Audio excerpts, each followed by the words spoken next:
నమస్కారం అండి. ఇదొచ్చేసరికి వీళ్ళు తెలుగు నేల మర్చిపోయిన యోధులనమాట. వీరి చరిత్ర తొక్కబడింది అనేది చాలామంది చెప్పేదనమాట. వీళ్ళు శివాజీ కన్నా కూడా గొప్ప పరాక్రమవంతులు, యోధులు, హిందూ హృదయ సామ్రాట్లుగా కొనియాడదగిన వాళ్ళు అనమాట. ఇటువంటి యోధులు తెలుగు వాళ్ళైనందుకు మనం గర్వపడాలి. ఇటువంటి వారి గురించి మన నేటి తెలుగు తరం కానీ అందరూ తెలుసుకోవాలి. ఒక తెలుగు వాళ్ళనే కాదు, భారతీయులు అందరూ తెలుసుకోవాలి అనమాట. ఇటువంటి వారి గురించి మనకి బుక్ రాసినందుకు ముదిగండ శివప్రసాద్ గారికి, దీన్ని పబ్లిష్ చేసిన వాళ్ళందరికీ ధన్యవాదాలు. అలాగే ఇంతకుముందు కూడా సోమశేఖర్ శర్మ గారు కానీ, అలాగే ఏపూరి గణేష్ నాయుడు గారు కానీ, అలాగే ఎడ్లపల్లి అమర్ గారు కానీ, ఇంకొక ముస్లిం చరిత్రకారుడు, వీళ్ళందరూ కూడా రాశారనమాట. ఇంకొందరు కూడా రాసి ఉండొచ్చు, నాకు తెలిసి ఉండకపోవచ్చు. అంటే వీళ్ళ ప్రత్యేకత ఏంది, ఎందుకు తొక్కబడ్డారు? అది వచ్చేసరికి మనకి ఈ రాసిన వాళ్ళందరూ ఉన్నారు కదా, వీళ్ళందరూ గొప్ప చారిత్రక పరిశోధకులు. వీళ్ళు రాసిన దాని మీద, వీరి మీద విశ్లేషణ చేసే స్థాయి నాకు లేదు. కాకపోతే ఏదైతే ఈ ముస్నూరి పాలకులు పొలయ నాయకుడు, కపాయ నాయకుడు ఉన్నారు కదా, వీళ్ళు తెలుగు ప్రజల ఆస్తి. ఇంకా చెప్పాలి అంటే భారతీయుల మన అందరి ఆస్తి, యోధులు. వీరి గురించి మనం మాట్లాడవచ్చు. వీరి గురించి ప్రతి ఒక్కళ్ళు తెలుసుకోవాలి. మాట్లాడటం కూడా మన బాధ్యత అన్నమాట. కాబట్టి అందుకని మాట్లాడదాము.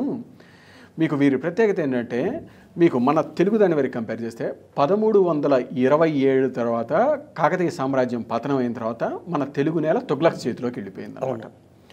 ఈ తుగ్లక్స్ మన తెలుగు నేల మీద అరాచకాలు సృష్టించారు. మీకు ముఖ్యంగా వాళ్ళు బ్రాహ్మణుల మీద అయితే అగ్రహారాలను ధ్వంసం చేయటం, వారి జంధ్యాలను దించడం, వారి చేత మాంసం తినిపించడం, ఇలా రకరకాల ఇది చేశారు. వారు బ్రాహ్మిన్స్ మీదే అంత అరాచకాలు చేశారు అంటే మిగతా వారి మీద ఎటువంటి అరాచకాలు చేసి ఉంటారు అని అనేది మీ ఊహకే వదిలేస్తున్నాను అనమాట.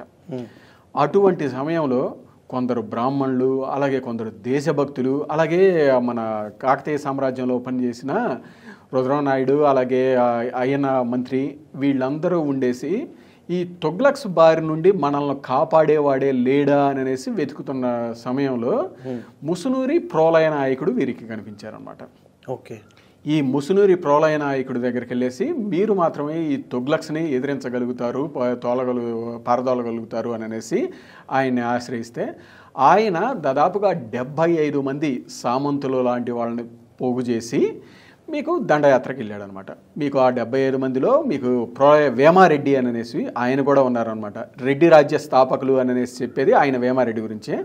సో ఆ వేమారెడ్డిని ఈ ప్రోలయ నాయకుడికి సామంతుడైనా అనుకోవచ్చు, లేదా సహచరుడు, లేదా స్నేహితుడు, ఇలా అనుకోవచ్చు అనమాట. కాకపోతే ఆ టైంలో ప్రోలయ నాయకుడి కింద పనిచేశారనమాట. ఏది తుగ్లక్స్ని ఎదిరించడంలో, దీంట్లో అనమాట. సో అప్పుడు ఈ ప్రోలయ నాయకుడు ఈ తూర్పుగోదావరి జిల్లా అటవీ ప్రాంతమైన రేకమల్లి ఉంది కదా, ఆ రేకపల్లి కేంద్రంగా గొరిల్లా దాడులు చేసి తుగ్లక్స్ని తరిమేసాడు అనమాట, కేవలం 2 ఏళ్లలోనే. మీకు ఈ రేకపల్లి వచ్చేసరికి అప్పట్లో కొన్నాళ్ళు ఖమ్మం జిల్లాలో కూడా ఉంది. మొన్న రాష్ట్రం విడిపోయినప్పుడు కూడా ఖమ్మంలోకి వెళ్ళిపోయింది. మళ్ళీ మొన్న కలిపినప్పుడు, మళ్ళీ 7 మండలాలను కలిపినప్పుడు తూర్పుగోదావరిలోకి వచ్చిందనమాట. అలాగే గెరిల్లా దాడులు, ఈ మీకు అందరూ ఛత్రపతి శివాజీ గారి గురించి గొప్పగా చెప్పేది గెరిల్లా దాడులు, దీని గురించే ప్రత్యేకంగా చెబుతూ ఉంటారు అనమాట. వారికంటే ముందే గెరిల్లా దాడులు చేసిన వాళ్ళు వీళ్ళు అనమాట, ప్రోలయ నాయకుడు. ఈయన దగ్గర ఇది 1327, 1328 ఆ టైంలో. శివాజీ గారిది వచ్చేసరికి 1600 తర్వాత అనమాట అదంతా. అంటే ఆయనకంటే 300 ఏళ్ల ముందే గెరిల్లా పోరాటాలు చేసిన యోధుడు మన తెలుగువాడు అనమాట. ఓకే.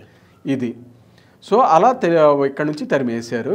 ఆ తర్వాత ఆయన బ్రాహ్మణులకి వారి అగ్రహారాలను వారికి తిరిగి ఇచ్చేసేయటము, అలాగే వారి ఆచార వ్యవహారాలకి ఎటువంటి ఇబ్బందులు రాకుండా చూసుకోవడం, ఇలా చేశారు. అలాగే ఆ పోరు టైంలో ఈయనకి సర్వసైన్య అధ్యక్షుడు వచ్చేసరికి కాపాయ నాయకుడు. ఈయన సోదరుడి కుమారుడు అనమాట. ఆయన ముసునూరి కాపాయ నాయకుడు. మీకు ఆ తర్వాత వారసత్వంగా ముసునూరి కాపాయ నాయకుడు ఇది తీసుకున్నారనమాట ఆ రాజ్యాన్ని. ఆ తర్వాత ఏంటంటే, అప్పుడు ప్రోలయ నాయకుడు ఆంధ్ర ప్రాంతం నుంచి అయితే తరిమి కొట్టారు, కానీ తెలంగాణ ప్రాంతంలో అలానే తుగ్లక్స్ అరాచకాలు కొనసాగుతూనే ఉన్నాయి అనమాట, వారే పాలిస్తున్నారు. అయితే మన తెలుగు నేల ఇంకా ఇలా దారుణంగా ఉండిపోవటం ఏంటి అని అనేది, అలాగే ఈ కాపాయ నాయకుడు స్వతహాగా విపరీతమైన దైవభక్తుడు అనమాట. అతను చాలా దేవాలయాలు కట్టించడము ఇది, అలాగే హిందూ మతం అన్నా కానీ ఇది అతనికి కొంచెం ఎక్కువ అనమాట, ఇంట్రెస్ట్ ఇవన్నీ. సో అతనేంటి మిగతా వాళ్ళందరినీ మళ్ళీ పోగేసేసి తెలంగాణ ఓరుగల్లు మీద కూడా దాడి చేసి అక్కడ నుంచి కూడా తుగ్లక్స్ను తరిమేశాడు. మీకు ఆంధ్ర ప్రాంతం నుంచి అయితే 2 ఏళ్లలోనే తరిమేశారు ప్రళయ నాయకుడు. తెలంగాణ ప్రాంతంలో అప్పటికి 10 ఏళ్ల పాటు అంతే కొనసాగుతూనే ఉంది. అక్కడ ఆలయాల ధ్వంసము ఇవన్నీ సాగుతూనే ఉన్నాయి. ఆ కాపాయి నాయకుడు వచ్చి 10 ఏళ్ల తర్వాత అక్కడ నుంచి కూడా వీరిని తరిమేశారనమాట. తెలంగాణ నుంచి బ్రాహ్మణ్స్ కానీ మిగతా వాళ్ళందరూ వచ్చి మీరు మాకు విముక్తి ప్రసాదించండి అని అనేసి అడిగితే ఈయన దాడి చేసి వాళ్ళకి కూడా విముక్తి కనిపించాడు అనమాట. మీకు ఆ తర్వాత తెలంగాణ ప్రాంతంలో కూడా ఏదైతే గుళ్ళు వీటన్నిటిని పక్కల కొట్టారు కదా వాళ్ళు, వాటన్నిటిని మళ్ళీ పునరుద్ధరించాడు. మీకు ఇప్పటికి కూడా చాలా ఉన్నాయి, గుర్తు రావట్లేదు. కాకపోతే ఒకటేంటంటే సూర్యాపేట జిల్లాలో పిల్లల మర్రి ఏదో ఉంటుంది, అక్కడ ఒక శివుడి ఆలయం వాళ్ళు ధ్వంసం చేస్తే ఈయన పునరుద్ధరించింది పేర్లతోటి సహా ఇప్పటికీ ఉంటుంది అనమాట. శాసనం కూడా ఉంది. అలాంటివి చాలా ఉన్నాయి అన్నమాట ఆయన. సో ఈ విధంగా అతను హిందూ మత ఉద్ధరణ కానీ ఇవన్నీ ఇది చేశారనమాట. మీకు ప్రస్తుతం కూడా ఈ కరెంట్ దీనికి ఇది ఏంటి అని అనేసి అంటే మీకు ఏదైతే ఆ తుగ్లక్స్ ఈ విధంగా బ్రాహ్మణ్స్ మీద అరాచకాలు ఇదంతా అన్నారు కదా, మీరు ఇప్పుడు కూడా ఆంధ్రప్రదేశ్లో చూస్తూ ఉన్నారు కదా. మీకు గోరంట్లలో ఆలయంలో కానీ, కదిరి ఆలయంలో కానీ, భీమవరం ఆలయంలో కానీ సేమ్ అలానే బ్రాహ్మణులని జంజాలు తెంచి వాళ్ళని కొట్టడము వైసీపీ నాయకులు ఎలా పడితే అలా అరాచకాలు చేస్తూ ఉన్నారు. అప్పట్లో తుగ్లక్ చేసిన రోల్ ఇప్పుడు జగన్ చేస్తున్నారు. యాక్చువల్గా నేషనల్ మీడియా వీళ్ళంతా చాలామంది ఈయన్ని తుగ్లక్ అని అనేసి పిలుస్తుంటారు. ఇదంతా హిస్టరీ రిపీట్ అవడానికి జరుగుతుందో యాదృచ్ఛికంగా జరుగుతుందో అది తెలియదు. ఇలా అన్నమాట. మీకు ఈయన కాపాయి నాయకుడి గురించి ఏదైతే వీళ్ళు ఉన్నారు కదా, సోమశేఖర శర్మ గారు కానీ లేకపోతే ప్రసాద్ గారు కానీ వీళ్ళందరూ రాశారు. వీళ్ళందరూ ఏంటంటే హిందూ హృదయ సామ్రాట్ ఇది అని అనేసి చాలా గొప్పగా రాశారనమాట. ఇతన్ని ఉండేసి కాకతీయ సామ్రాజ్య పునఃస్థాపకుడు అని అనేసి ఇలా చాలా. మీకు వీళ్ళు రాయటం ఒకటైతే ఒక ముస్లిం చరిత్రకారుడు రాశాడు అనమాట. అతను ఏమని రాశాడు అంటే మీకు ఇతని బలాన్ని వాలి బలంతో పోల్చాడు. వాలి బలంతో పోల్చి ఇటువంటి వీరుణ్ణి ఇంతవరకు మేము ఎప్పుడు చూడలేదు, అతను అడుగు పెడతంటే శత్రువులు పరారు. సో ఇలాంటి యోధుడి వల్లే ఈ దక్షిణాదిలో తుగ్లక్స్ తొందరగా ఎంటర్ కాలేకపోయారు అని అనేసి మీకు ఇప్పుడు సినిమాల్లో హీరోల గురించి ఎలివేషన్స్ ఇస్తుంటారు చూడండి, రాజమౌళి సినిమాలు కానీ ఇలా. దానికి మించిన ఎలివేషన్ అనమాట. వాలి బలంతో కంపేర్ చేశాడు అంటే అసలు మీరు అర్థం చేసుకోవచ్చు అనమాట. ఇది అటువంటి యోధుడు అనమాట. సో అలాగే కొందరు ఇంగ్లీష్ జర్నలిస్టులు కానీ వీళ్ళు రాశారు ఫర్గెటన్ చాప్టర్ ఆఫ్ ఆంధ్రప్రదేశ్ అని అనేసి. వీరి గురించి రాసి వీరి చరిత్రకి అనుకున్నంత గొప్ప పేరు రాలేదు, వీళ్ళ పేర్లు ఎందుకో పబ్లిక్గా ఇలా రాలేదు, అది ఎందుకో మరుగున పడిపోయింది. కరెక్ట్, మరుగున పడిపోయింది అనే డౌట్స్ తోటి రాశారనమాట వాళ్ళు కూడా. ఇటువంటి యోధుల గురించి చాలా గొప్పగా చెప్పుకోవాలి కదా, ఎందుకు మరుగున పడిపోయింది చాలా మందికి ఎందుకు తెలియదు అనేది వాళ్ళు డౌట్స్ రైజ్ చేస్తారు. అయితే మీకు ఎక్కడ అనిపించింది చరిత్ర రిపీట్ అయ్యింది అని? ఒకటైతే చెప్పారు ఇక్కడ జగన్ తుగ్లక్ పాలన, బ్రాహ్మణ్స్ మీద దాడులు చేయడం అనేది. సెకండ్ పాయింట్ వచ్చేసరికి దీనికి ముందు ఇంకోటి చెప్పాలి అని అనేసి అంటే మీకు వీళ్ళు ఎందుకు మరుగున పడిపోయింది ఈ చరిత్ర అనే దానికి ఎవరూ సమాధానం చెప్పలేదు. మొన్న ముదిగొండ ప్రసాద్ గారు ఒక సమాధానం చెప్పారు. ఏంటంటే మొన్న ఏబిఎన్ ఆర్కే గారి ఇంటర్వ్యూలో అనుకుంటా ఆయన కూడా ఇలానే చరిత్ర తొక్కివేయబడింది అని అనేసి అన్నారనమాట ముదిగొండ ప్రసాద్ గారు. ఎందుకు తొక్కివేయబడింది, ఎవరు తొక్కేశారు, కారణం ఏంటి అని అనేసి అడిగారు ఆయన. ఈయన ఉండేసి నేను అనుకోవటం ఆ ముసునూరి కాపాయి నాయకుడు, ప్రోలయ నాయకుడు కమ్మ కులస్తులు, వారు కమ్మ ప్రభువులు కాబట్టే వారి చరిత్రని కావాలని తొక్కేశారు అని అనేది ఆయన క్లియర్ స్టేట్మెంట్ ఇచ్చారనమాట. మీకు ముదిగొండ శివప్రసాద్ గారు ఆయన మా చిన్న వ్యక్తి ఏం కాదు కదా, ఆయన ఎన్నో పరిశోధనలు చేసిన వ్యక్తి. ఆయన అంత ఊరికే స్టేట్మెంట్స్ ఏమి ఇవ్వరు, పాసింగ్ కామెంట్స్ ఏమి ఇవ్వరు. ఆయన ఎన్నో పరిశీలనలు చేసి ఆయనకి కాన్ఫిడెంట్గా ఇదే అని అనేసి కారణం అని అనేసి అనిపిస్తేనే ఇలా స్టేట్మెంట్ ఇచ్చారనమాట. సో దాన్ని మనం నిజమని అనేసి అనుకోవచ్చు అనమాట. కమ్మ వ్యక్తులు, కమ్మ ప్రభువులు కాబట్టే వీళ్ళ చరిత్ర తొక్కివేయబడింది అనమాట. మీకు ఎంత అన్యాయం అండి ఇది. వీళ్ళు తెలుగు నేల గుర్తుంచుకోదగిన గొప్ప యోధులు వీళ్ళు. మీకు ఇటువంటి యోధులని కులాలకి ఆపాదించి వీరి చరిత్రను తొక్కివేయబట్టం అనేది ఎంతవరకు కరెక్టు అనేది ఒకటి. అలాగే వీళ్ళకి హిందూ హృదయ సామ్రాట్లుగా గొప్ప పేరు ఉందన్నమాట. ఎంతో యోధులుగా ఎన్నో గుళ్ళు కట్టించేది. ఇప్పుడు హిందూ సంఘాలు కానీ వీళ్ళందరూ కూడా ఉన్నారు కదా. మనకి ఉత్తరాది నుంచి హిందూ యోధులు అనే శివాజీ గారి గురించి వీళ్ళ గురించి చెబుతుంటారు, తప్పలేదు. మరి మన దక్షిణాదిన మన తెలుగు వీరుడు ఉన్నాడు కదా, మన తెలుగు వీరుడు గురించి మీరందరూ కూడా అటు ఉత్తరాదికి వెళ్ళి కూడా ప్రమోట్ చేయాలి కదా, అటు నుంచి ఇటు తీసుకురావడమే కాదు కదా. అలాగే మన తెలుగు నేల మీద కూడా ఈ హిందూ హృదయ సామ్రాట్ల గురించి మనము చెప్పుకోవాలి కదా. వీళ్ళ ఏంటి అసలు హిందూ ఆర్ అమ్మ ఇది అని అనేసి పక్కన పెడితే వీళ్ళు ఎన్నో అరాచకాల నుంచి తెలుగు ప్రజలందరినీ కాపాడారు. ఒక హిందువులనే కాదు కదా, వాళ్ళు అరాచకాలు సాగించింది అందరి మీద, అందరినీ కాపాడిన వ్యక్తులు. అటువంటి వీళ్ళ గురించి చరిత్ర అనేది మరుగున పడకూడదు కదా, ప్రతి ఒక్కళ్ళు చెప్పాల్సిన బాధ్యత ప్రతి ఒక్కళ్ళ మీద ఉంది కదా. సో అది మన మెయిన్, ప్రతి ఒక్కళ్ళు యువత కానీ అందరూ ఇది బాధ్యతగా తీసుకోవాలండి. ఎంతోమంది పక్క దేశం వాళ్ళని యోధులని వాళ్ళ స్టిక్కర్స్ అంటించుకుంటారు బైకుల మీద, ఇది పక్క స్టేట్లో వాళ్ళ ఉత్తరాది వాళ్ళ ఇది వేసుకొచ్చి స్టిక్కర్లు ఇవి అంటించుకుంటారు, తప్పలేదు, అంటించుకోండి, వాళ్ళు యోధులు కావచ్చు. కానీ మరి మన తెలుగుడి గురించి ఎందుకు ఇంత నిర్లక్ష్యము? ఇది ఒకటి యువత కూడా అందరూ గుర్తించాల్సిన విషయం అనమాట. ఓకే, ఇది అలాగే నెక్స్ట్ మీరు అన్నారు చరిత్ర ఎక్కడ పునరావృతం ఇది ఇది ఇది అని అనేసి. సో ఒకటి కంపారిజన్ చెప్పాం కదా. అలాగే ఇంకొకటి వచ్చేసరికి మళ్ళీ చెప్పాల్సింది పోలవరం. ఇప్పుడు ఈ ముసునూరు ప్రోలయ నాయకుడు ఉన్నాడు కదా, ఈ ప్రోలయ నాయకుడు పేరు మీద ఏర్పాటైందే పోలవరం అండి. చాలా మందికి ఇది ఉండకపోవచ్చు. ఈ పోలవరం బహుశా ఈయన జగన్మోహన్ రెడ్డి గారికి ఆ పోలవరం కూడా ఈ కమ్మ ప్రభువుల పేరు మీద ఏర్పాటైంది అని అనేసి తెలిస్తే దాన్ని కూడా ఏమైనా పగలగొడతాడేమో. ఒకవేళ ఆయన పగలగొట్టాలి అని అనేసి అంటే ఇదే కాదండి, ఎన్నో పగలగొట్టాల్సి ఉంటుంది. నాగార్జున సాగర్ డ్యామ్ అయితే పూర్తిగా పగలగొట్టాల. ఎందుకంటే నాగార్జున సాగర్ డ్యామ్కి కర్త కర్మ క్రియ అన్నీ ముత్యాల రాజా వాసిరెడ్డి కృష్ణప్రసాద్ గారే అనమాట. ఓకే, మీకు నాడు ఉమ్మడి మద్రాసు రాష్ట్రంలో తమిళులు కృష్ణా పెన్నారు కట్టేసి కృష్ణా నీటిని తమిళనాడుకి తరలించుకుపోవాలి అని అనేసి చూస్తున్నారు అనమాట.